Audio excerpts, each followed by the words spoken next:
नोरमा group, जो सोचता है वो करता है। आपके अपने सपनों का आशियाना। नमस्कार, महाभारत 2025 देख रहे हैं आप। लोकतंत्र की पावन और पवित्र धरती बिहार एक बार फिर से तैयार है अखाड़ा बनने को। जी हां, 2025 बिहार विधानसभा के चुनाव से ठीक 9 महीना पहले भारत लाइव आपको बिहार के उन तमाम विधानसभा सीटों की जानकारी देने वाला है जहां पर कुछ ऐसा विवाद चल रहा है, या एनडीए के बीच, या फिर महागठबंधन के बीच, या फिर जातिगत समीकरण, या फिर जो और कुछ वहां के वादे के मुताबिक आज फिर से हम हाजिर हैं आपके सामने एक नए विधानसभा को लेकर। आज का विधानसभा की चर्चा शुरू करने से पहले हम बता दें कि आज हम चर्चा करने वाले हैं भगवान श्री राम की शिक्षा स्थली बक्सर जिले की। जी हां, बक्सर में एक विधानसभा आता है ब्रह्मपुर विधानसभा। ब्रह्मपुर विधानसभा के बारे में आज विस्तृत जानकारी हम आपको देंगे। वहां की क्या राजनीतिक परिस्थितियां रही हैं, जातिगत आंकड़े क्या हैं, पुराने राजनीतिक इतिहास क्या रहे हैं ब्रह्मपुर विधानसभा के, और उसके साथ साथ ब्रह्मपुर विधानसभा में वर्तमान राजनीतिक परिस्थितियां अभी क्या है, कौन कौन से संभावित उम्मीदवार हैं और गठबंधनों के पेच क्या है। पटना में बैठे हुए जो लोग हैं, जो संगठन चलाने वाले लोग हैं, जो पार्टी को लीड करने वाले लोग हैं, आखिर उनके दिमाग में ब्रह्मपुर विधानसभा को लेकर क्या कुछ चल रहा है, गठबंधन में यह सीट किसके पाले में जाने वाली है, इन सब बातों पर हम चर्चा करेंगे। हमारे साथ बाबा हैं। बाबा, बहुत बहुत स्वागत है आपका। नमामि शमीशान निर्वाण रूपम विभुम व्यापकम ब्रह्म वेदम स्वरूपम। हम आज मिनी काशी की तरफ हैं जी। और सागर, आप आगे हमसे कोई सवाल पूछें या इस पर चर्चा करें, उससे पहले मैं आपको बता दूं कि आप जब भी काशी की तरफ, बनारस की तरफ बढ़ेंगे तो आप बक्सर होकर के ही जाएंगे। बिल्कुल। आप हिंदुस्तान के पूर्वी क्षेत्र से जहाँ से भी जा रहे हों, आपको वहाँ होकर के जाना पड़ेगा। और कहा यह जाता है, जो हमारे यहाँ शास्त्रों में, पुराणों में जो बातें अंकित हैं, कि काशी विश्वनाथ के दर्शन आप जितना बार भी कर लीजिए, लेकिन बाबा परमेश्वर नाथ का दर्शन नहीं कीजिए, क्योंकि बड़े बाबा के रूप में जाने जाते हैं। बड़े बाबा के रूप में जाने जाते हैं। तो बाबा परमेश्वर नाथ मैं तो हर साल जाता हूँ जी। मैंने कई तस्वीरें भी लगा रखी हैं, और मैं आपको बताऊं कि उस मंदिर की महिमा के बारे में जानना बहुत बहुत जरूरी है। मेरे जितने भी मित्र हैं, मेरे जानने वाले हैं, मैं सभी से आग्रह करता हूं कि आप बाबा भोलेनाथ के दरबार में जब जाते हैं तो आप अपने कष्टों को लेकर जाते हैं। मैंने शुरू में बताया, नमामि शमीशान निर्वाण रूपम। यहां आप जाइएगा ना तो आपको अपनी बात कहनी नहीं है। घर के जो सबसे बड़े होते हैं वो आपको देख करके ही आप समझ जाते हैं कि आपको कुर्ता चाहिए, पैंट चाहिए, सेंट चाहिए, पाउडर चाहिए, स्नो चाहिए, क्या चाहिए आपको। बड़े बाबा के पास जाने से ही मन्नत। वहां आप पहुंचे, आपके मन में जो भी आपका उद्देश्य हो, लक्ष्य हो, डिमांड हो, वो सब कुछ स्वतः पूरा कर देते हैं। मैं कई बार आईसीयू से निकल करके आया हूँ। एक बार नहीं, तीन बार मैं आईसीयू से निकल के आया हूँ। और मैं क्या बताऊं आपसे, जून में मेरी तबीयत खराब हुई, जुलाई तक मैं स्वास्थ्य लाभ ले रहा था, और उसी समय आ गया सावन का महीना। अब तक मुझे याद नहीं है कि मैं किसी सावन मिस किया हूं। हर सावन आप जाते हैं? हर सावन गए हैं। जब लॉकडाउन लगा हुआ था तब भी मैं मंदिर का दर्शन करने जरूर गया था, भले ही मंदिर बंद रहा हो, लेकिन मैंने दर्शन जरूर किया था। तो ये महिमा है, और उसी ब्रह्मपुर क्षेत्र की आज हम बात करने जा रहे हैं, जो राजनीतिक रूप से अपनी एक अलग पहचान बना के रखता है। बिल्कुल। इसकी एक पहचान ये भी है कि बाबा परमेश्वर नाथ को इसलिए बड़ा बाबा कहा जाता है कि जब मोहम्मद गजनवी जो है वो आक्रमण करने के लिए आया था और विभिन्न मंदिरों को तोड़ रहा था, मंदिर का जो संपत्ति था, सोना था, जितने भी मैंने वहां आभूषण वगैरह थे, सब लूट रहा था। तो जब यहां गया तो यहाँ के पंडा ने विरोध किया। अच्छा, कि भाई आप ये क्या कर रहे हैं, मोहम्मद गजनवी का विरोध। गजनवी का। तो उसने कहा कि नहीं नहीं, ये सब होता नहीं है, ये सब क्या होता है, तुम लोग झूठ मूठ का आडंबर कर रहे हो। तो बोला कि 24 घंटा हमको समय दीजिए। ठीक है, तुम्हारा भगवान अगर है, तुम्हारा ठीक है, तो 24 घंटा का समय दिए। अगर दरवाजा पूरब से पश्चिम हो जाएगा ना तो हम छोड़ के चले जाएंगे। क्या बताएं आपको कि जो दंत कथाएं हैं, जो ऐतिहासिक पौराणिक बातें हैं, वहाँ के जो पंडा हैं वो बताते हैं, वहाँ अंदर में रुद्राक्ष का एक पेड़ भी है, बड़ा खूबसूरत लगता है, बहुत खूबसूरत लगता है। और भी बहुत सारी चीज़ें हैं। वहाँ एक तालाब है, आप वो भी देखे होंगे, हालांकि कंजेस्टेड एरिया है। अभी अभी नीतीश कुमार ने उसके लिए ब्रह्मपुर मंदिर को विकसित करने के लिए बाबा परमेश्वरनाथ मंदिर बहुत सारे राशियों का भी आवंटन किया है। बहुत चीज़ें बदल रही हैं, बहुत तेज़ी से बदल रही हैं, लेकिन दरवाजा जो है पश्चिम हो गया जब महमूद गजनवी ने वहाँ आक्रमण करने वाले थे। जब दूसरे दिन वो गया तो देखा कि दरवाजा वास्तव में पश्चिम में है, और ये बातें वहाँ के पंडा लोग बताते भी हैं। सबसे बड़ी बात है कि आप धर्म स्थलों में तो जाते ही हैं, यहाँ आप जाइएगा तो यहाँ एक सबसे जो सुंदर बात है वो मैं बता रहा हूँ आपको। जी बाबा। अगर आपको इस देश की आत्मा को कहीं पढ़ना है तो आप ब्रह्मपुर चले जाइए। अच्छा। ब्रह्मपुर मंदिर के इर्द गिर्द में जो वहाँ दुकानदार हैं उनसे आप उनकी जाति पूछिएगा, 90% से ज़्यादा मुसलमान हैं। अच्छा। इसका मतलब आप समझते होंगे बिल्कुल कि अगर ऐसा कुछ है तो यही आत्मा है इस यही गंगा जमुनी तहजीब जिसको हिंदुस्तान की आत्मा यही है, और इसी आत्मा को ने हम सभी को एक जगह समेट करके रखा है, और इसीलिए दुनिया का सबसे सुंदर देश कहा जाता है, सोने की चिड़िया कहा जाता है, भारत को कहा जाता है। चलिए आगे हम पढ़ते हैं। बाबा अपने ऐतिहासिक दृष्टिकोण से तो बताया कि बाबा ब्रह्मेश्वरनाथ की इतनी महत्ता है, और सौभाग्य से मेरा ससुराल भी उसी क्षेत्र में आता है। जी, मैं भी उसी क्षेत्र का रहने वाला हूं। आप भी उसी मैं भी उसी क्षेत्र का रहने वाला हूं। मुझे मौका तो मिल नहीं पाया है, लेकिन अब मैं आपके मुखारबिंद से मैंने सुना है तो मैं जरूर जाऊंगा दर्शन करने बाबा का। लेकिन अब हम लोग चलते हैं बाबा अपने विषय पर। जी, ऐतिहासिक स्थिति तो आपने बताई, जो वहाँ की पौराणिक कथाएं थी बताई, लेकिन राजनीतिक पृष्ठभूमि क्या रही है बाबा अपने? देखिए, जब हम ब्रह्मपुर के राजनीतिक इतिहास की बात करते हैं तो इसमें बहुत सारी चीज़ें जो है वो इस तरफ इशारा करती है कि इसने अंग्रेज के काल से, शासन काल से ही, वहाँ और भी कई मंदिर हैं जो अंग्रेजों के शासनकाल के या मुगलों के शासनकाल से भी अगर आप लेकर के चलते हैं तो इसकी एक राजनीतिक विरासत रही है। एक मेला लगता है वहाँ ब्रह्मपुर में फागुन में। अच्छा। आप जाइएगा तो फागुनी शिवरात्रि को आप हट्टे कट्टे भी हैं, लंबे भी हैं, लेकिन जब आप वहाँ जल चढ़ाने के लिए फागुनी शिवरात्रि के दिन जाइएगा तो मैं उम्मीद करता हूँ कि आपको जाने में जो परेशानी होगी वो जीवन भर आप याद रखेंगे। अच्छा। लेकिन यदि आप मन में बना लिया है तो मंदिर तक जरूर जाएंगे। तो राजनीतिक इतिहास की जब हम बात करते हैं तो यहाँ इसने कई बड़े नेताओं को दिया है, जिसमें आप दिलमणि देवी के बारे में अगर बताएं, कैलाशपति मिश्रा की बहू है। सबसे बड़ी बात यह है कि कैलाशपति मिश्र से लेकर के और कितने बड़े नेताओं को, राजनेताओं को इस क्षेत्र ने दिया है।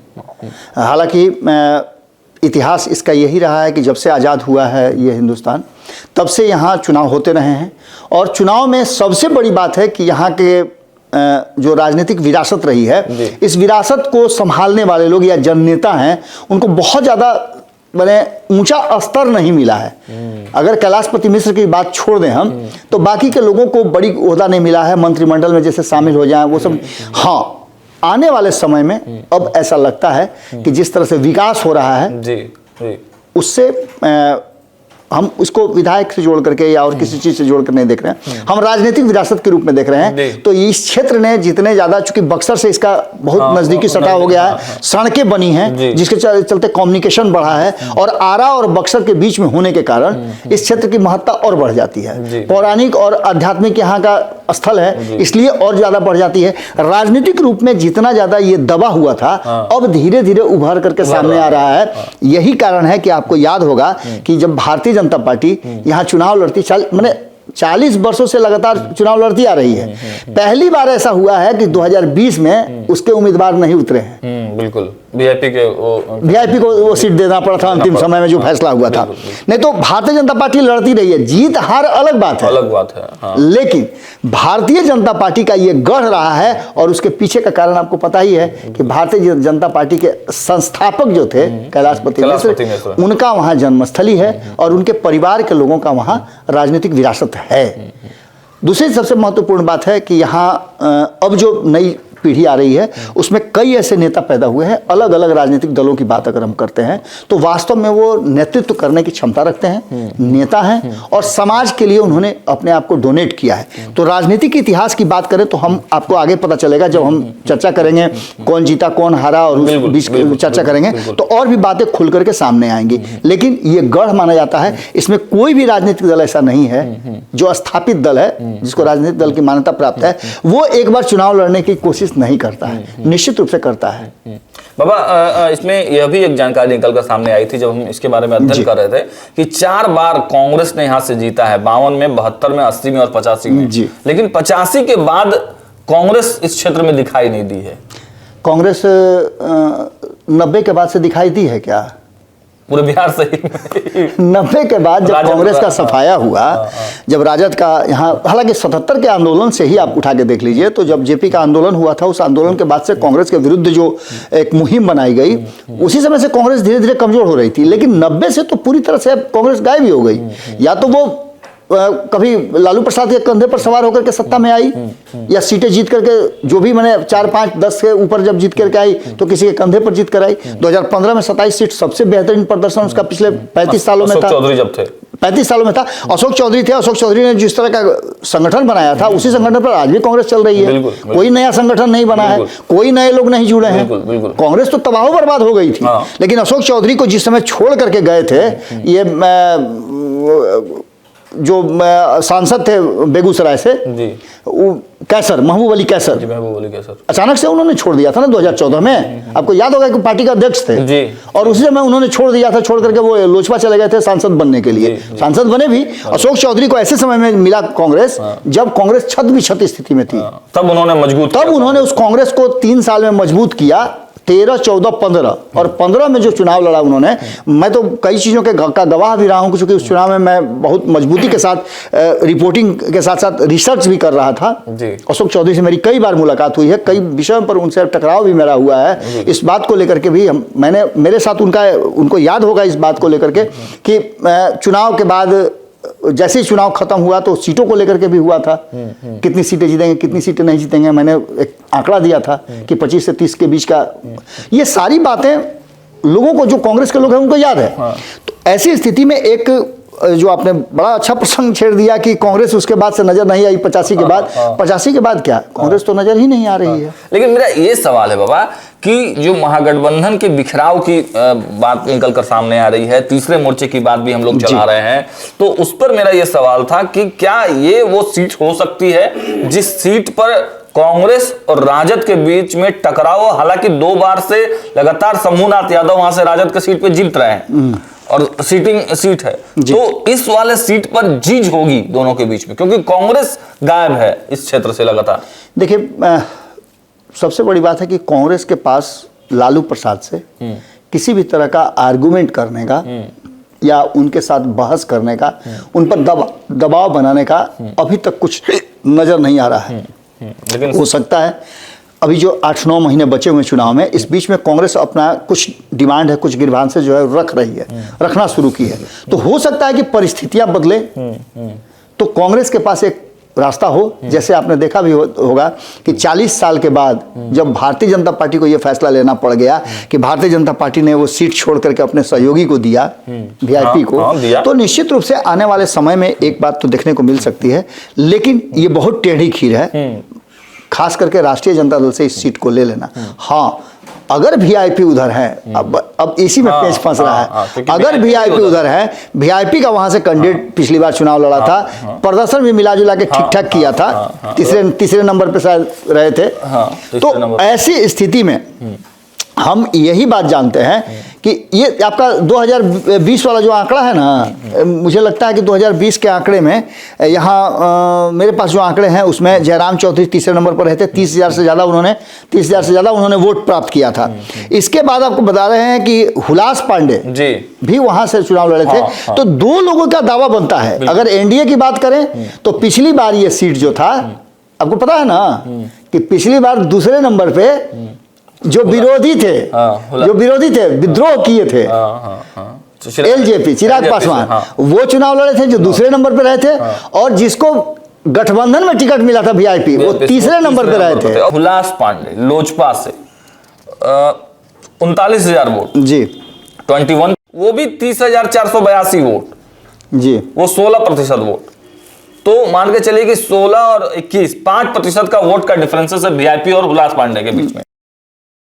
क्यों भी कहिए ना कि दोनों मिल करके भी राष्ट्रीय जनता दल का मुकाबला नहीं कर पाए, और इस बार दोनों एक साथ सबसे बड़ी बात नहीं, दोनों एक साथ का मतलब ये है जी, दो उधर एक साथ उधर हो गए हैं और हुलास पांडे इधर एक साथ हो गए हैं। यानी कि आप मैं जो बात कर रहा हूं वो ये कह रहा हूं कि भारतीय जनता पार्टी ने अपना सीट दिया, तो वहां से मतलब ये वीआईपी भले ही है, लेकिन हम लोग भाजपा का इसको मान सकते हैं कि ये भाजपा निश्चित रूप से भाजपा का टिकट, भाजपा का वो सीट भी था, भाजपा चुनाव भी लड़ती रही है। और पिछला अगर रिकॉर्ड आप देखते हैं 2015 का रिकॉर्ड देखिए, तो वीआईपी वो सीट मांग सकती है। और दूसरी तरफ लोक जनशक्ति पार्टी अब एनडीए में है, तो लोक जनशक्ति पार्टी भी मांग सकती है। तो ऐसी स्थिति में निश्चित रूप से इस सीट को लेकर के, इस सीट का सबसे बड़ा जो लू फॉल्स है या जो सबसे पिन पॉइंट है वो यही है कि दोनों ही गठबंधन में जो फर्स्ट जो डेटा है कि 2015 की बात करें बाबा, तो उस समय भी शंभूनाथ यादव राजद से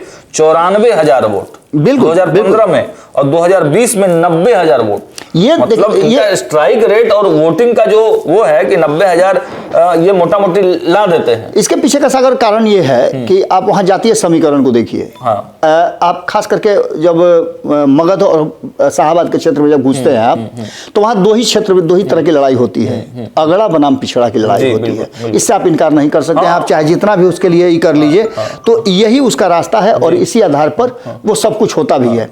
तो अब जो स्थिति बनी हुई है, क्योंकि आप जहां से अगड़ा जीता है वहां देखिएगा कि अगड़े की क्या स्थिति है, पिछड़ा जीता है पिछड़े की क्या स्थिति है, कांटे की टक्कर हुई है। यहां भी अगर जातीय समीकरण के हिसाब से देखें तो वो यादव जाति से आते हैं, मुसलमानों की संख्या है, और बाकी जो है ये डिवीजन ऑफ वोट्स जो होता है ये यहां पर सबसे ज्यादा हो जाता है। भूमिहारों की संख्या इस सीट पर बहुत ज्यादा है, ब्राह्मणों की भी संख्या मिला जुला कर बहुत अच्छी है।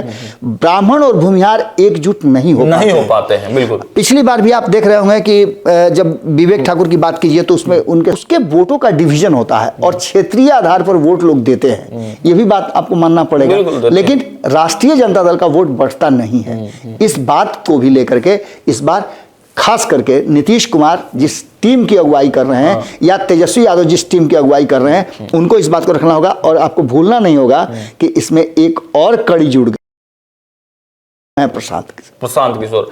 बाबा उस पे आएंगे हम लोग, प्रशांत किशोर पे। लेकिन मेरा जो सवाल था बाबा कि शंभूनाथ यादव का 90,000 वोट तो फिक्स है जी। 90,000 जब उन्होंने 15 में भी लाया 94,000 और 20 में भी लाया 90,000, तो मिला जुला के 90,000 वोट तो इनका है देते हैं। तो वीआईपी भी लाई थी 30,000, तो मान के चलिए कि भाजपा 10,000 तो इसका अपना वोट होगा वीआईपी का, तो 10,000 इसमें ऐड कर देते हैं 90,000 में, तो 1 लाख। मतलब अगर एनडीए को अगर इसमें जीत करनी है, अपने विधायक को जिताना है इस सीट पे, तो 1 लाख वोट का मोटा मोटी जुगाड़ करना पड़ेगा। अब इसमें आपको एक बहुत कैच पॉइंट हम बताते हैं। आपने वीआईपी का, और एक तरफ भी ब्रह्मपुर है, दूसरे तरफ भी ब्रह्मपुर है। अच्छा, यानी ब्रह्मपुर जो है 2 पार्ट में बटा हुआ है और ब्रह्मपुर के बीच से गंगा नदी है। तो ऐसी स्थिति में मल्लाहों का, निषाद का, बिंद का, ये लोग का वो क्षेत्र है, अच्छा वोट बैंक है, अच्छा वोट बैंक है, इसीलिए तो लगता है मुझे मिला जी। तो यही कारण है कि यहाँ से जयराम चौधरी को अच्छा मिला था, और जयराम चौधरी चूंकि भाजपा के साथ थे, एनडीए गठबंधन के साथ थे। हालांकि आपको पता है अब 60,000 वोट को आप उनके साथ जोड़िए ना, आप भाजपा का टोटल वोट जोड़ लीजिए, आप 30,000 इनका में जोड़िए ना, 30,000 हुलास पांडे का। यदि अगर एलजेपी अगर वर्तमान जो स्वरूप है एनडीए गठबंधन का, तो 60,000 वोट तो आपका हो गया। लेकिन इस 60,000 वोटों में कई लोगों ने नोटा भी दबाया होगा। कई लोग इसलिए नाराज होंगे कि हमको हुलास पांडे को नहीं देना है, हमको फलाने पांडे को देना है, हमको चिलाने पांडे को देना है। देखिए सवर्णों के साथ एक सबसे बड़ी बात होती क्या है ना, कि आप अपना नेता चुन लेते हैं, आप जातीय समीकरण के आधार पर नहीं करते हैं। लेकिन जब आरजेडी की बात आप करेंगे, आप देखिएगा कि थोड़ा सा उनके वोट बैंक में जरा सा भी 1% का भी अंतर पड़ता है तो वो हाशिए से बाहर चले जाते हैं। कारण कि उनको पता है कि उनका वोट बैंक क्या है। जैसे नीतीश कुमार का 15% वोट कांस्टेंट है, लेकिन सवर्णों का वोट जो है कहां जाएगा, कितने भागों में डिवाइड होगा, ये कहना मुश्किल हो जाता है। इसके पीछे का कारण भी है कि लोग अपने हिसाब से अपना नेता बनाते हैं। मैं बार बार इस बात को इसलिए कह रहा हूं कि अपने हिसाब से अपने जाति के नेता को चुनना शुरू करते हैं। भूमिहारों की आबादी यहाँ बहुत अच्छी है, ब्राह्मणों की आबादी बहुत अच्छी है, यहाँ पर राजपूत समाज के भी लोग हैं, बिल्कुल है। इसके बाद पंचपवनिया हैं जो कि गैर ओबीसी से अलग हैं। ओबीसी में आप 27% ओबीसी हैं, तो उसमें आप 14% निकाल दीजिए यादवों का, जो उसी वहां से यादव जाति से जीत करके आते हैं। हम कहें कि बाबा इस बीच जातिगत आंकड़ा क्लियर कट जो है वो बता दिया जाए दर्शकों को, तो आपके पास जो डेटा है बाबा वो देखिए, मेरे पास जो डाटा है उसमें जो भूमिहार समाज का वोट है, वोट बैंक है, वो 65 से 70 हजार के बीच में बताया जाता है। इसमें टोटल वोट जो है 3,33,000 के आसपास है। उसको अगर डिवाइड करें तो ब्राह्मणों का भी लगभग उसी से 5,019-20 है, और यादव भी उतना ही है। अच्छा, ये यानी तीन जो ये जाति हैं वो एक समान है। मतलब 60 से अगर ब्राह्मण भूमिहार एक साथ हो जाए तो ये भारी पड़ जाएंगे। लेकिन यहाँ पर सवाल ये उठता है कि यादव का वोट और मुसलमान का वोट, मुसलमानों की भी संख्या वहां अच्छी खासी है। मैं आपको मैंने बताया ना कि आप ब्रह्मपुर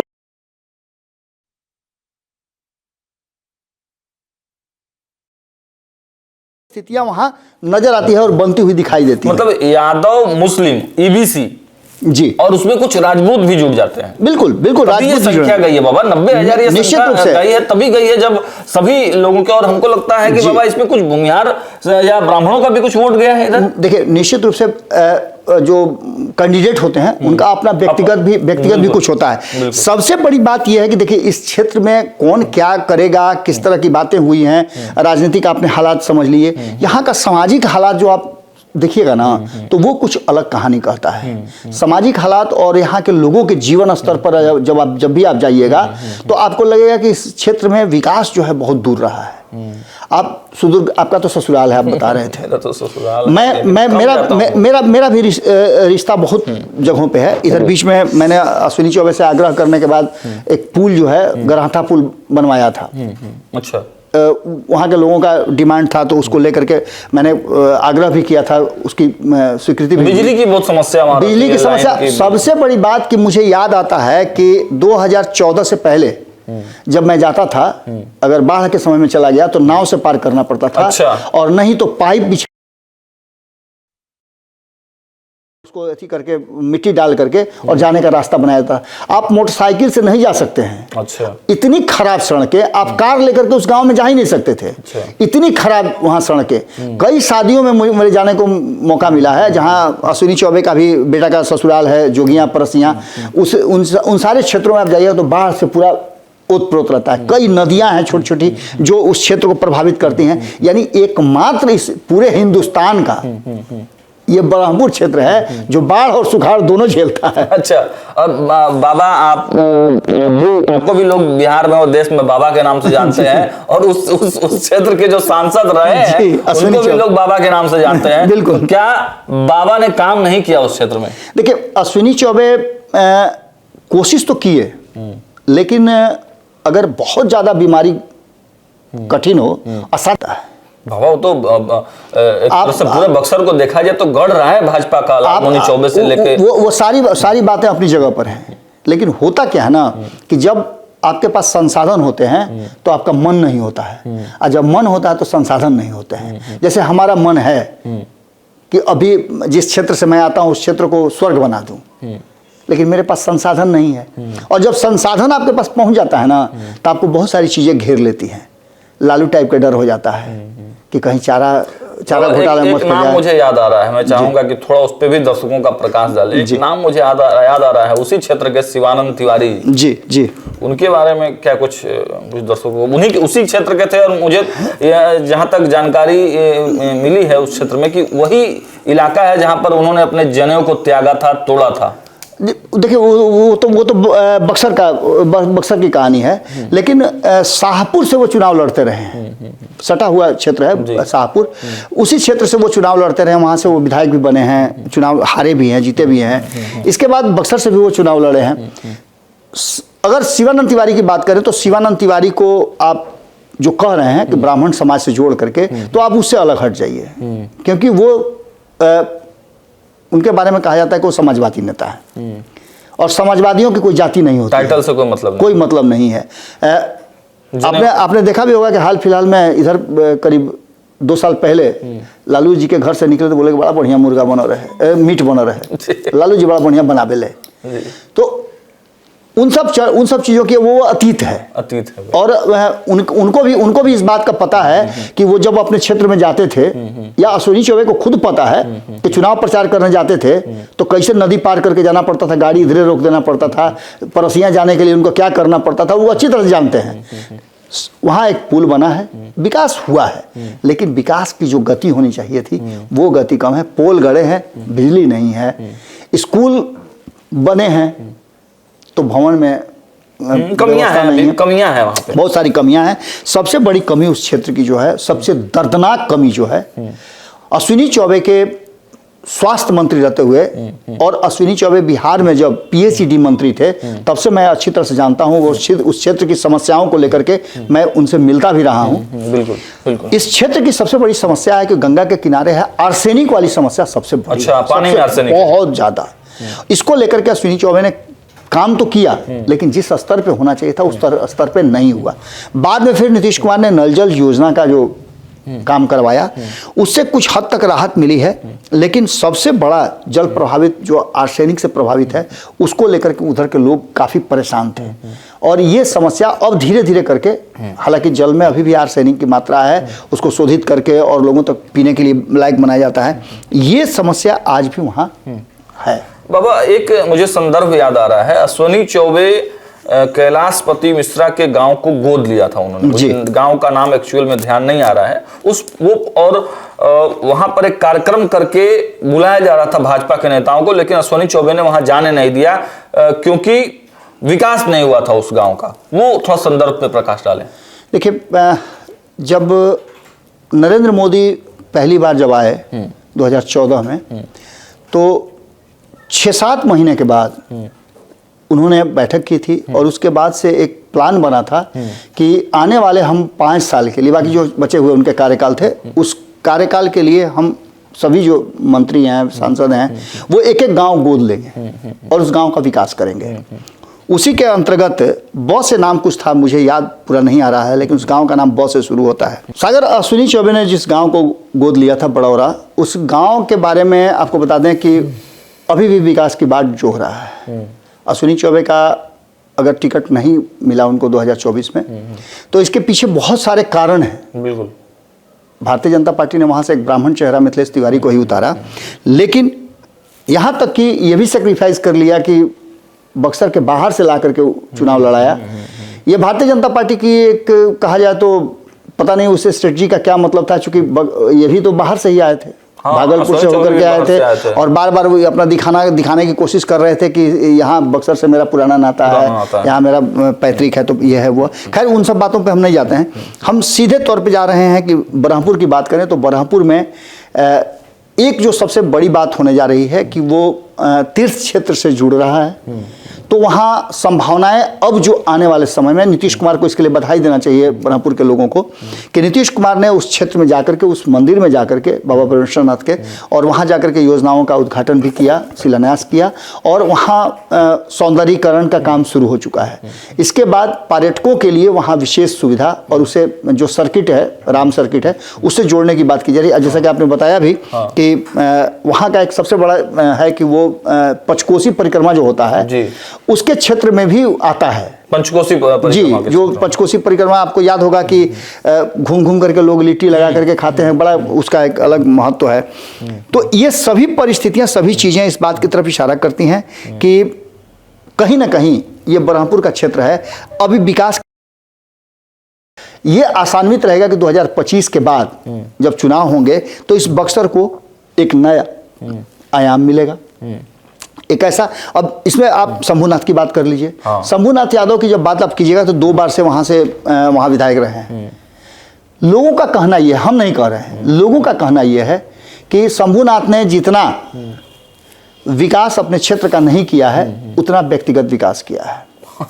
इस बात तो है बाबा, ये बात ईडी के छापा पड़ने के बाद से वो काफी बदनामी भी हुई है उनकी, और इसको लेकर के भी अब ये चलिए अलग बात है, प्रचलन हो गया है कि जब भी ईडी के यहाँ किसी का छापा पड़ता है तो कह दिया जाता है कि विपक्ष करा रहा है। लेकिन खैर, इससे पहले क्यों नहीं पड़ रहा था छापा? इससे पहले भी पढ़ना चाहिए था, उनके विधायक होने से पहले भी पढ़ना चाहिए था। लेकिन कुछ ना कुछ बात तो जरूर है। कुछ डेटा भी है, मैं दर्शकों को वह भी बता दूं। पहले तो उनके बारे में बाबा ये कहा जाता है कि लालू यादव के वो बॉडीगार्ड रहे हैं जी, बिहार पुलिस में कांस्टेबल रहे हैं। लेकिन जब से वो विधायक, मतलब जब से वो राजनीति में आए हैं तब से अकूट संपत्ति ग्रहण की है जी। उनके पास ब्रह्मपुर में फ्लोर मिल, ईटा भट्ठा, हॉस्पिटल, स्कूल और कई ऐसे अकूट संपत्ति भरे हुए हैं जी, जिस पर ईडी की नजर थी। ईडी ने छापेमारी भी किया था, लेकिन उसके बाद अभी मामला अभी तक पूरी तरह देखिए, आप जो बता रहे हैं ईडी ने छापा उनके यहाँ मारा, उन्होंने क्या संपत्ति अर्जित की, वो तो सब वहाँ पब्लिक डोमेन में है। इसके बाद भी जीत करके आ रहे हैं 2 बार से, तो निश्चित रूप से वहाँ के जनता को ये फैसला करना है। हमारा काम है जो चीज़ों को बताना। तो सीधी तौर पर हम आपको एक ही चीज़ बताते हैं कि वहाँ तकनीकी शिक्षा की कोई व्यवस्था नहीं है। अब बताइए हमको तकनीकी शिक्षा के लिए क्या व्यवस्था? उच्च शिक्षा की वहाँ व्यवस्था नहीं है। या तो आपको बक्सर जाना पड़ेगा, या फिर उत्तर प्रदेश जाकर के शिक्षा ग्रहण करना पड़ेगा, या फिर पटना आना पड़ेगा। आरा तक आप उठा के देख लीजिए तो बहुत अच्छा कोई शिक्षण संस्थान नहीं है। ठीक है। ऐतिहासिक पृष्ठभूमि के हिसाब से देखा जाए तो इसका परिसीमन एक बार 2008 में हुआ था जी। इसके साथ साथ अस्पताल की बात कर लें, शिक्षा की बात कर लें, तो यहाँ शिक्षा और अस्पताल दोनों में कमी है। भले ही शंभू यादव का अस्पताल बन गया हो, लेकिन सरकारी अस्पताल की स्थिति वही है। स्वास्थ्य मंत्री जिस क्षेत्र से आता हो और उस क्षेत्र में अस्पताल की स्थिति मैं क्या बताऊं, मेरे पास तो कुछ ऐसे आंकड़े भी हैं, कुछ ऐसे मैंने मेरी इस खुली आंख ने देखा है जो मैं बता नहीं सकता हूं। वो मेरे प्रोटोकॉल के विरुद्ध जाता है। नहीं तो मैं तो यहां तक जानता हूं कि बड़े बड़े लोगों को इलाज के लिए जब जिस क्षेत्र में स्वास्थ्य मंत्री हो और इलाज के लिए दूसरी जगह जाना पड़ता हो, तो ये निश्चित रूप से, हालांकि बहुत सारे काम अश्विनी चौबे ने किए थे। उन्होंने नए नए तरीके से उनको कौन राय दे रहा था, कौन उनका मंत्रणा कर रहा था कि उन्होंने लिफ्ट कराने के लिए मोटरसाइकिल पर लोगों को लेकर के हॉस्पिटल तक, बड़े हॉस्पिटल तक पहुंचाने की व्यवस्था, वहाँ एम्बुलेंस की व्यवस्था, मोटरसाइकिल एम्बुलेंस की व्यवस्था, ये सब कुछ उन्होंने करने की कोशिश जरूर की थी, किया जरूर था। लेकिन पता नहीं वो सब जमीन पर नज़र नहीं आता है, ये भी एक बड़ी बात है। इसके साथ साथ अगर इस पूरे मामले को अगर बहुत गंभीरता से हम देखें तो आपको नदियों को लेकर के भी कोई वहाँ विशेष व्यवस्था नहीं है। बाढ़ के समय में आप देखिए कि गांव का गांव दह जाता है। गांव के गांव क्या, इस बार तो आपने देखा होगा कि मैंने बृहद स्तर पर नैनी जोर से लेकर के बाकी के जो क्षेत्र हैं उन क्षेत्र के मकान क्या, कितने घर गंगा की गोद में चले गए। ये सारी चीजें हैं, कटाव का बहुत बड़ा समस्या है। तो इस बात को लेकर के ये सारी समस्याएं, दूसरा आपको बता रहे हैं कि उत्तर प्रदेश और बिहार का बॉर्डर होने के चलते लगातार वहाँ झमेला होते रहता है, वर्चस्व की लड़ाई भी होती है, खेत पठार को भी लेकर के, जो पठारी क्षेत्र में है उसको लेकर के होता है। तो ये सभी चीज़ें घुमा फिरा करके इस बात की तरफ इशारा करती हैं कि कहीं ना कहीं ब्रह्मपुर जितना आध्यात्मिक रूप से ऊपर आता है, उसके मेला के प्रसिद्धि के बारे में आप बताते हैं। हमने बताया आपको कि पशु मेला अगर यहाँ लगता है आपको सोनपुर में, तो उससे कम नहीं, उससे बड़ा मेला अगर फागुन में वहाँ लगता है, वहाँ भी घुड़दौड़ होता है, वहाँ भी पशु मेला 1 महीने तक चलता है और फागुनी सिरात के दिन वहाँ जबरदस्त कार्यक्रम का आयोजन होता है। ये सारी चीजें हैं। लेकिन बाबा फिर से हम लोग एक बार वापस आते हैं अपने आंकड़ों पर कि 2025 या 2015 के आंकड़ों को अगर फिर से दोहराएं जी, तो घुमा फिरा कर राजद वहां पर 90,000 वोट और 10,000 20,000 वीआईपी का जो वोट था वो, तो मिला जुला के 1,10,000। तो मोटा मोटी एनडीए, मेरा सवाल यही है कि एनडीए की रणनीति वहां पर क्या होगी जिससे कि उस सीट को हराया जा सके। 1,00,000 प्लस लाने वाला कौन सा ऐसा वार होगा जो एनडीए करे और 1 लाख, क्योंकि हुलास पांडे को तो आजमाया जा चुका है।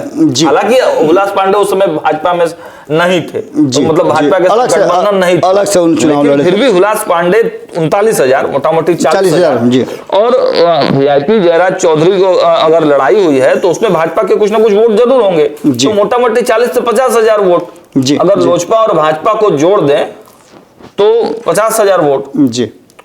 तो देखिए यहाँ का जो राजनीतिक समीकरण है उसमें आंकड़ों में तो आपको दिखाई दे रहा होगा कि सवर्णों की संख्या अधिक है और उसकी संख्या जो है 50% के आसपास है। मेरा सवाल बाबा ये कि एनडीए की रणनीति क्या है? एनडीए की रणनीति पर ही मैं बात कर रहा हूं कि एक तरफ आप देख रहे हैं कि 90,000 के आसपास वोट लेकर के, मतलब 1 लाख वोट लेकर के आ रहे हैं, जो कि आप इस बात को मान के चलिए कि 3,30,000 लोग मतदाता हैं, तो हम मान के चलते हैं कि 50 से 55% वोट होगा। यानी 2 लाख के आसपास हम मान के चलते हैं कि वोट होगा, मैंने 60% भी हुआ तो 2 लाख के आसपास वोट होगा। 2 लाख में 1 लाख तो एक जगह चला गया, बाकी के 1 लाख वोट कैसे लाया जाए इसकी बात आप कर रहे हैं। तो इसमें सबसे बड़ी बात यह है कि एक ऐसा कैंडिडेट, कॉमन कैंडिडेट होना चाहिए, वो जातीय के हिसाब से, आंकड़ों के हिसाब से और सबके बीच का हो, जिसको सब लोग पसंद करें, जिसका एक छवि हो, बहुत सारी बातें हो। हुलास पांडे से भी बातचीत आपकी हुई, वो भी अगर उनको उनकी पार्टी को टिकट मिलता है तो चुनाव लड़ने की पूरी तैयारी कर रहे हैं। बातचीत की जब किया बाबा उनसे, हुलास पांडे जी से, तो उन्होंने बड़ी स्पष्ट तरीके से कहा कि देखिए तैयारी तो मेरी रहती है उस क्षेत्र में, हमेशा ही मैं तैयार रहता हूं, लेकिन टिकट मिलने पर, बिल्कुल टिकट अगर हमारी पार्टी को, गठबंधन में है, एक बंधन है कि जिस बंधन को उन्होंने कहा कि अगर टिकट लोजपा को मिलता है तो वहां से मैं चुनाव लड़ूंगा जी। तो दूसरी तरफ एक सबसे बड़ी बात हो जाती है, मैंने शुरू में ही बताया था आपको कि दोनों ही गठबंधन में टिकट को लेकर के मारामारी तो होगी, इसलिए कि भारतीय जनता पार्टी जो सीट छोड़ चुकी थी पिछली बार, आपको मैंने बताया ना कि 40 साल में पहली बार ऐसा हुआ है जब उसने वो सीट छोड़ा है जी।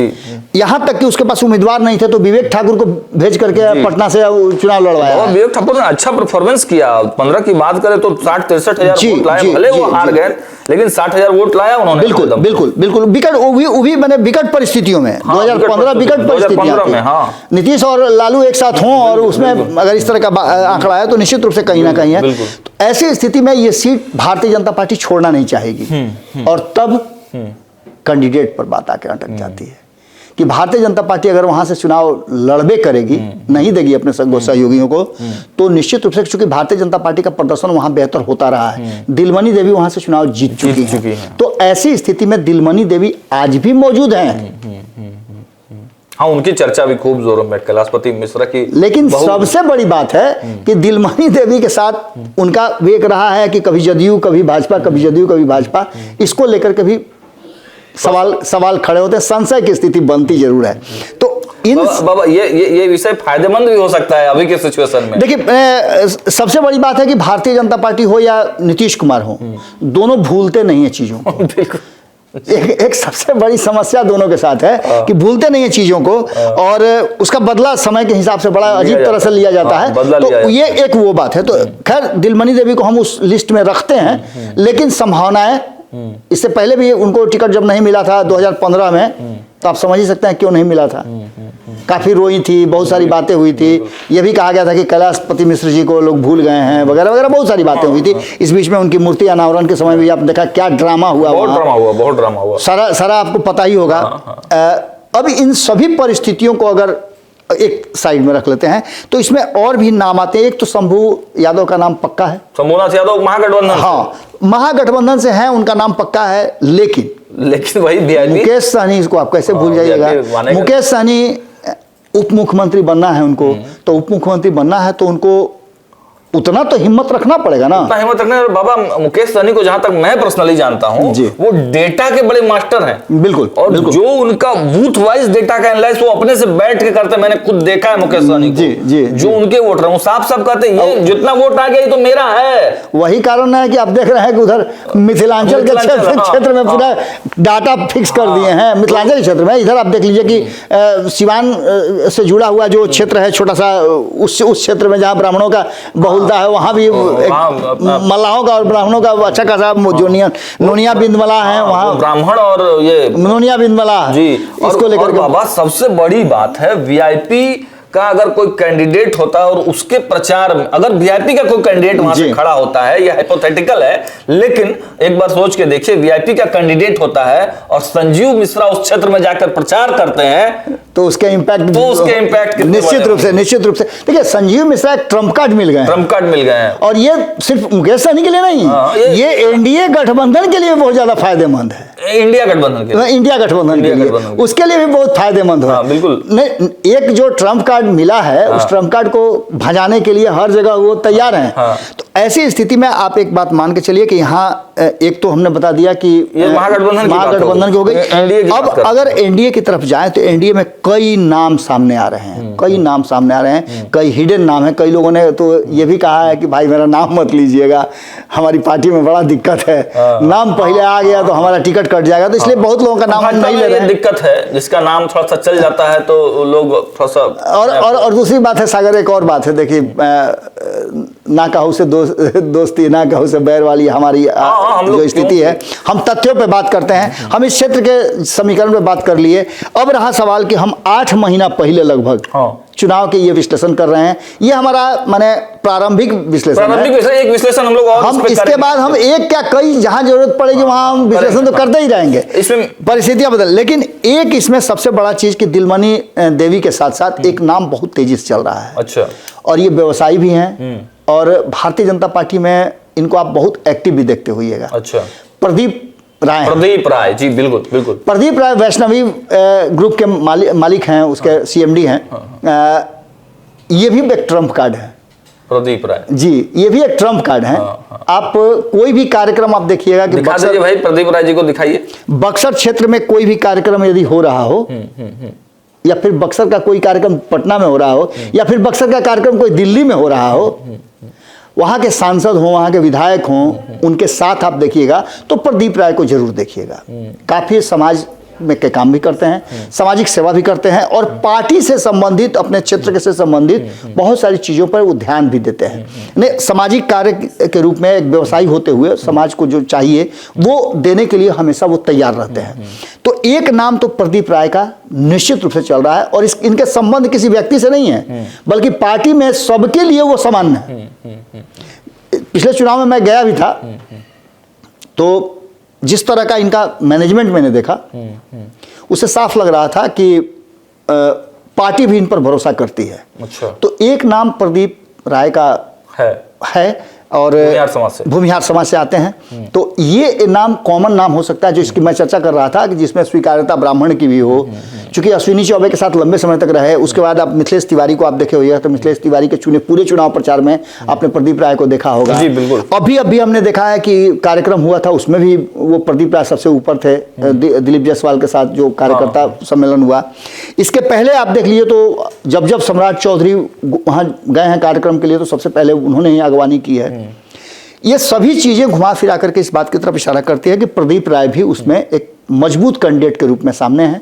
इसके अलावा भी कई नाम हैं, जैसे एक नाम और भी आ रहा है दुर्गाचरण का। दुर्गाचरण ब्राह्मण समाज से आते हैं, दुर्गाचरण मिश्रा। हाँ, दुर्गाचरण मिश्रा हैं, उनका भी नाम आ रहा है। इसके अलावा और भी नाम आ रहा है। एक नाम तो आपको बता रहे हैं कि शाहपुर से जा रहा है, जिस नाम को मैं नहीं डिस्क्लोज कर सकता हूं। अच्छा। कि शाहपुर के भी बहुत मजबूत उम्मीदवार हैं, उनका भी नाम आ रहा है कि उनको शाहपुर से नहीं लड़ा करके ब्रह्मपुर से लड़ाया जा सकता है, और वहां भी उनकी अच्छी पैठ है। पुराने भाजपा नेता के जो, जी, पुराने भाजपा नेता से उनका संबंध रहा है। तो इन सब चीजों को भी मैंने बहुत गंभीरता से देखा। इसके अलावे करीब 6-7 नाम और हैं, जिन नामों को हम डिस्क्लोज नहीं कर पा रहे हैं। हाँ, नाम हम लोग डिस्क्लोज नहीं करेंगे, लेकिन इतना एक मेरे पास भी आया था कि गिरिराज सिंह के पीयर आए हैं, उनकी भी चर्चाएं हैं। तो इस तरह की चर्चाएं तो बाबा चलती ही हैं चुनाव के समय में। बिल्कुल। और लेकिन देखिए, जो आपने सवाल किया, वो सवाल बड़ा इंपॉर्टेंट था कि 1 लाख वोट जब ऑलरेडी उसका फिक्स है, तो 1 लाख वोट जुटाने वाला कैंडिडेट चाहिए। तो 1 लाख जुटाने वाला कैंडिडेट के पास साम, दाम, दंड, भेद और मैत्री और लाठी, मैत्री, वो सब बाकी तो हो गया, और मैत्री भी उसको करने आना चाहिए। तो ऐसे कैंडिडेट की जरूरत है, और आप समझ ही रहे हैं कि ऐसा कैंडिडेट। उसके बाद ये तो बातें आप कर ही लिए, लेकिन एक खोल जो बड़का रेंगनी पर रह गया था, उसको खोलिएगा ना, भोजपुरी भाषा भाषी क्षेत्र है। हाँ, भरत शर्मा कैसे भूल जाइएगा, भरत शर्मा व्यास, भरत शर्मा भी यहाँ अपना किस्मत आजमा चुके हैं। वो भी चुनाव लड़े थे, 2020 में लड़े थे बाबा, तो उनको मिला है 3379 वोट। और एक कैंडिडेट और हैं जो जनसुराज से हैं, आनंद मिश्रा। आनंद मिश्रा की भी चर्चा हो रही है कि या तो बक्सर सदर से वो चुनाव लड़ेंगे या फिर बरहमपुर में उनको चुनाव लड़ाया जाएगा। हालांकि यही बाबा ट्रम्प कार्ड हो सकते हैं भाजपा के लिए। जी, ये भी हो सकता है, ये बहुत बड़ी बात आप कह रहे हैं, क्योंकि शाहपुर से भी इनका वही स्थिति है। हाँ। शाहपुर में भी इनका एक इनका पैतृक गांव है, तो शाहपुर भी इनके लिए सुविधाजनक है। बरहमपुर में भी जातीय समीकरण के आधार पर ये फिट बैठते हैं। लेकिन फिर ये बाबा, ये तो फिर भाजपा का वोट काटेंगे या फिर राजद का वोट काटेंगे?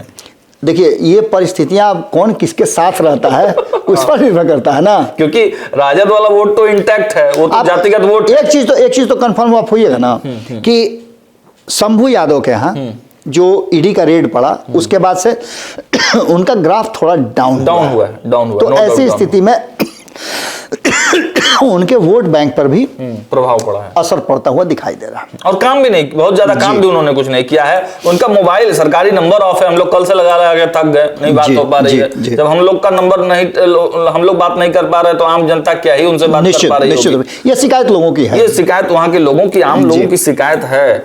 तो बाबा थोड़ा सा आगे हम लोग, मतलब अंतिम पड़ाव पर हम लोग हैं। तो एनडीए का तो हम लोगों ने बता ही दिया, महागठबंधन का भी बता ही दिया, सब कुछ बता दिया। अब ओवरऑल मोटा मोटी आपको बाबा लास्ट कमेंट हम चाहेंगे, कंक्लूड कर रहे हैं हम लोग।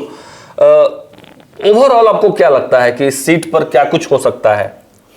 देखिए, इसमें लड़ाई तो आपको दो त्रिकोणीय होनी है। बाबा एक डेटा थोड़ा सा हम दे दें, नोटा की बात कर लें। यहाँ नोटा में ही 2200 वोट नोटा को पड़ा है जी। स्वतंत्र उम्मीदवार यानी कि इंडिपेंडेंट 3-4 लोग खड़ा होते हैं, वो भी 3-3 हजार 4-4 हजार वोट लेकर आते हैं। उसमें जातीय समीकरण सबसे बड़ा महत्वपूर्ण है। इसमें बहुत सारे लोग खड़ा नहीं होते हैं, खड़ा कराए जाते हैं। हाँ, नोटा बाबा 2020 में नोटा 2200 पड़ा है जी। 2019 का जो लोकसभा चुनाव हुआ उसमें नोटा 3000 पड़ा है। 2010 में नोटा उसमें नहीं था, 2010 में नोटा नहीं था, लेकिन 2015 में भी नोटा था। तो 2600 मतलब नोटा को भी 2500-3000 वोट आ जाता है। देखिए, हमने आपको बताया ना, आप कंक्लूड करने की बात कर रहे थे, ये लड़ाई त्रिकोणीय होनी है, ये कंफर्म है। अच्छा, इसमें अभी तक जो 8 महीना पहले मैं अभी वर्तमान परिस्थिति में देख रहा हूं, तो अगर इस अवस्था में इसी तरह के गठबंधन बने रह गए, कायम रह गए, तो त्रिकोणीय मुकाबला होगा, जिसमें जनसुराज भी अपनी भागीदारी निभाएगा और मजबूत भागीदारी निभाएगा। वो बड़े नाम है जो आनंद मिश्रा है, बड़े नाम है। आनंद मिश्रा ही नहीं है, और भी बहुत सारे लोग हैं। आनंद मिश्रा तो एक कॉमन फैक्टर है, क्योंकि उनको लाइमलाइट में है, इसलिए उनको कहीं से लड़ा दीजिए तो बात घुमा फिरा करके हो जाता है। नहीं होता है ऐसी ताश का जोकर, कि जोकर को किसी भी कार्ड में मिला दीजिएगा तो उसके बराबर हो जाता है। वही स्थिति है। अभी सबसे ज्यादा लाइमलाइट में आनंद मिश्रा हैं, जनसुराज के युवा विंग के अध्यक्ष भी हैं। तो ऐसी स्थिति में काम भी वो कर रहे हैं, तो वो एक अलग मैटर हो गया। लेकिन और भी कई नाम हैं जो उस क्षेत्र से, अभी आपको एक और नाम मैं बता रहा हूं कि वहां से तथागत हर्षवर्धन है, अच्छा, जो के तिवारी के पुत्र हैं। अच्छा, तथागत हर्षवर्धन भी जनसुराज से ही हैं, और उनकी भी तैयारी चल रही है। अब देखना दिलचस्प होगा कि वो चुनाव लड़ते कहां से हैं, बक्सर सदर से लड़ते हैं या बरहमपुर से लड़ते हैं या फिर शाहपुर से लड़ते हैं। ये तीनों क्षेत्र जो है वो कहीं ना कहीं सवर्णों को डोमिनेट करता है। बक्सर का विधायक मुन्ना तिवारी ब्राह्मण ही है, वहां लड़ाई ब्राह्मणों के बीच में ही होती है। दूसरा, यहां भी आप देख लीजिए तो भूमिहार ब्राह्मण की लड़ाई होती है बरहमपुर में भी, और शाहपुर चले आइए तो यहाँ भी ब्राह्मणों और भूमिहारों की, ब्राह्मण के अलावे और भी लोगों को ब्राह्मण और भूमिहार के बीच ही सारा मामला रहता है। तो ऐसी स्थिति में तथागत हर्षवर्धन को भी भुलाया नहीं जा सकता है। तथागत हर्षवर्धन भी जनसुराज ज्वाइन किए हैं और काफ़ी मजबूत नेता हैं, फैमिली बैकग्राउंड भी बहुत मजबूत है, अपने बड़े जाने माने दिल्ली में वकील हैं। तो ये भी एक उनके साथ प्लस पॉइंट है। बहुत लंबे समय तक उनका परिवार जो है कांग्रेसी रहा है, बाई हार्ट कांग्रेसी रहे, उनके पिता मंत्री तक रहे हैं। तो ये सारी चीज़ें घुमा फिरा करके आती हैं, और इन सभी बातों में जो हमने बताया था ना कि साम दाम दंड भेद, ये अगर आपके पास जनबल है तब आप चुनाव में उतरिए और बरहमपुर जैसे क्षेत्र में आप आइए। आपके पास धनबल मजबूत है तब उतरिए। इसके अलावा आप में छल बल हो कलबल हो तब उतरिए। और अगर ये सब कुछ आपके पास है तो आपको मैत्री भी करनी आनी चाहिए।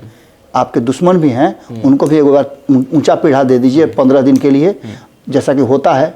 मैंने कल ही 2 लाइन की एक कविता कही थी, मैं चाहूँगा कि आप लोगों को भी बता ही दूँ, क्योंकि ये मैंने कल पुराना था, कहीं मैंने लिखा था, उसी से घूम फिर करके मेरे पास आया था, तो मैंने सोचा कि इसको भोजपुरी है इसलिए भोजपुरी में ही बता देता हूँ कि ई सियासत है हमरा रउआ ना बुझाई। अच्छा, ई सियासत है हमरा रउआ ना बुझाई, ई ऐसन आग है जे बुतौलो पर ना बुताई। ई ऐसन आग है जे बुतौलो पर ना बुताई, कब के केने केकरा के धाह दिखा दी।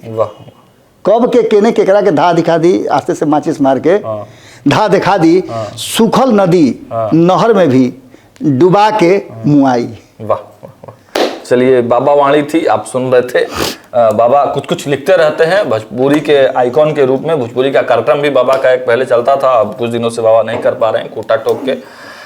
खैर, ब्रह्मपुर विधानसभा का पूरा विश्लेषण हमने जहां तक अभी फिलहाल जो हमारे पास जो जानकारी थी उस आधार पर किया है, लेकिन कुछ और जानकारियां हमारे पास और है जिसको हम लोगों ने अभी रखा है जी, जिसको अगले एपिसोड में हम लोग आपको दिखाएंगे। लेकिन एक डेटा कुछ मैं आपको बता देना चाहता हूं।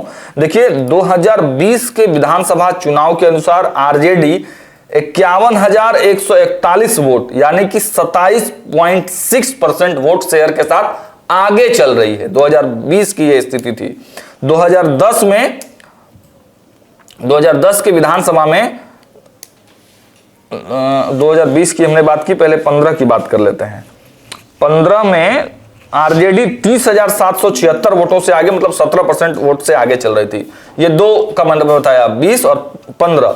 2010 की अगर बात करें तो 2010 के विधानसभा चुनाव में भाजपा 20,342 वोट से आगे यानी 16.1% से आगे चली थी। दिलमणि देवी वहां से चुनाव जीत कर आई थी। तो 2 बार पिछले 2 चुनावों में राजद फुल मेजोरिटी, और इसमें ददन पहलवान को मत भुलाइएगा, इसमें अजीत चौधरी को मत भुलाइएगा, ये अजीत सिंह को, ये सब भी फैक्टर हैं। लेकिन इन लोगों का खोल जो है ना वो अगले बार में हम लोग खोलेंगे, अगले बार इनको रेंगनी पर उतारा जाएगा। 2010 में आपने सही बाबा याद दिलाया कि ददन यादव 13,000 वोट लेकर आए थे, अजीत चौधरी 25,000 वोट लेकर आए थे। वहां काफी उन लोगों का अपना वर्चस्व भी है। ददन पहलवान लोकसभा चुनाव भी लड़े थे, उसमें भी आप देखिएगा तो तीसरे नंबर पर रहे थे, और उन्होंने जीत हार का अंतर पैदा कर दिया था, भारतीय जनता पार्टी को सत्ता से बेदखल करने और वहां से हराने में उनकी बड़ी भूमिका थी। यह भी एक एंगल है, तो इस पर भी हम लोग अगले एपिसोड में चर्चा जरूर करेंगे। लेकिन ओवरऑल यही है कि सीट पर अगला पिछड़ा होता है,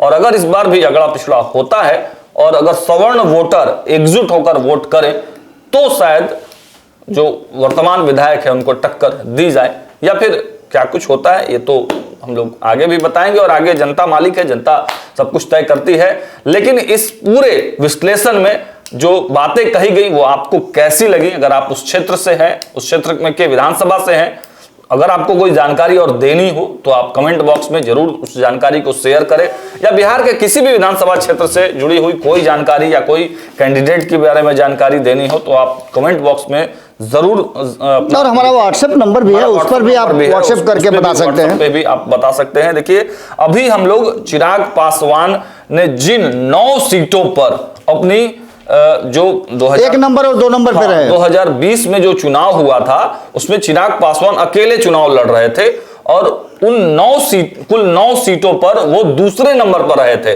तो उसी में से ये पहला सीट है ब्रह्मपुर सीट, जहां पर कि दूसरे नंबर पर चिराग पासवान यानी चिराग पासवान की पार्टी, या अगर ब्रह्मपुर की बात करें तो हुलास पांडे दूसरे नंबर पर रहे थे। अब हम लोग अगले दिन जो अगला एपिसोड लेके आएंगे तो ऐसे ही किसी विधानसभा के बारे में चर्चा करेंगे। फिलहाल इस वीडियो में इतना ही।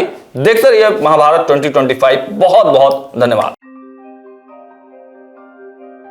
आपके सपनों को हमने सजाया है, ई होम्स पैनोरामा को हमने बनाया है। ई होम्स मेरा एक सपना था जिसपे मैं पिछले 4 साल से काम कर रहा था।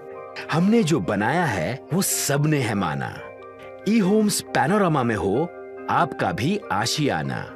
और फाइनली हमने 2021 में इस प्रोजेक्ट को लॉन्च किया। बहुत लोग अप्रिशिएट कर रहे हैं कि पूर्णिया जैसे शहर में बिहार के, एक तो बिहार की बात करें, उसमें भी पूर्णिया जैसे छोटे जगह में इस तरह का लाइफस्टाइल देना, ये सुन के हम लोगों को बहुत अच्छा लगता है। ई होम्स में हमने कुछ और भी किया है, जैसे हम जिस जगह में रह रहे हैं हमारे फैमिली सिक्योर हो, उनको सिक्योरिटी का ध्यान में रखा है। आपकी सुविधा और सुरक्षा आपके लिए खास है, ये आपका विश्वास है। इसमें आर्टिफिशियल इंटेलिजेंस का 7 लेयर सिक्योरिटी का हमने इस्तेमाल किया है। लस ग्रीन कैंपस को बनाया है, यदि हमारा बाउंड्री वाल है तो वो वर्टिकल गार्डन है। ये जितनी भी फैसिलिटी होता है एक इंटरनेशनल टाउनशिप में, ई होम्स है, ये हम लोग विश्वास नहीं कर पा रहे हैं। जो भी हमारे मित्र दोस्त या जो भी हमारे बाहर के बाहर आते हैं तो हम लोगों को बहुत अच्छा सुनने को मिलता है और बहुत अच्छा क्रेडिट मिल रहा है। वो सारा हमने सिर्फ एक बिल्डिंग नहीं बनाया, हमें एक बहुत अच्छा लाइफस्टाइल दिया ई होम्स में, और मेरा एक सपना था जिसको मैं आज फुलफिल होते हुए देख पा रहा हूँ। ये आपका आवास है। ई होम्स पैनोरामा में अब आपका निवास है। E homes Panorama, luxurious lifestyle redefined. Panorama group, जो सोचता है वो करता है। अगर ये वीडियो पसंद आई और वह बिहार के राजनीति और बिहारियत से सरोकार रखेनी तो सब्सक्राइब बटन दबा के चैनल के सब्सक्राइब कर ली। ओजे एगो घंटी बा, ओकरा बटन दबा देला से कुल सटीक और मारक खबर रुआ मुफ्त में मिल जाई। अगर रुआ पत्रकारिता के हमनी के नया प्रयोग में सहयोग कर चाहतानी तो ज्वाइन बटन दबा दी। पेटीएम नंबर नोट कर ली 9386816700।